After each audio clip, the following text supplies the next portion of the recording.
Pak Bharat match की इजाज़त दे दी गई है। जी हां, T20 वर्ल्ड कप 2026 में हुकूमत पाकिस्तान ने कौमी टीम को भारत के खिलाफ मैच खेलने की इजाज़त दे दी और अब पाकिस्तान भारत के खिलाफ 15 फरवरी का मैच शेड्यूल के मुताबिक खेलेगा। एलामिये के मुताबिक वज़ीर आज़म मोहम्मद शहबाज शरीफ को पाकिस्तान क्रिकेट बोर्ड के चेयरमैन मोहसिन रज़ा नकवी ने PCB इंटरनेशनल क्रिकेट काउंसिल के नुमाइंदों और बांग्लादेश क्रिकेट बोर्ड के दरमियान होने वाली आला सतह की बातचीत के नताइज के बारे में बाज़ाब्ता तौर पर ब्रीफिंग दी।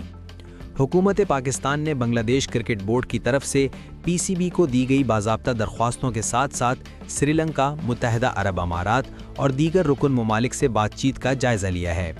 मज़कूरा ख़त व किताबत में पाकिस्तान की ज़ेर क़यादत हालिया चैलेंजेस का काबिल अमल हल तलाश करने की कोशिश की गई।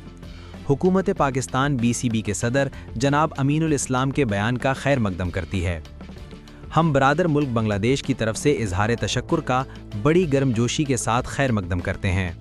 पाकिस्तान इस बात का इआदा करता है कि वो बांग्लादेश के साथ शाना बशाना खड़ा है। कसीरुल जहती बातचीत व मुशावरत के नतीजे में हुकूमत पाकिस्तान की कौमी क्रिकेट टीम को 15 फरवरी 2026 को ICC mains T20 world cup में अपने शेड्यूल्ड फिक्सचर के मुताबिक मैदान में उतरने की हिदायत करती है।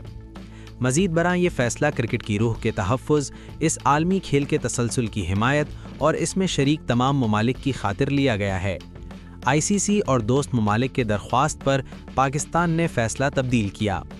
वज़ीर आज़म और पाकिस्तानी अवाम मैन इन द ग्रीन के लिए नेक ख्वाहिशात का इजहार करते हैं। हमें यकीन है कि हमारी टीम खेल के जज्बे और कौमी फ़ख्र से आलमी सतह पर कौमी शान के लिए मैदान में उतरेगी।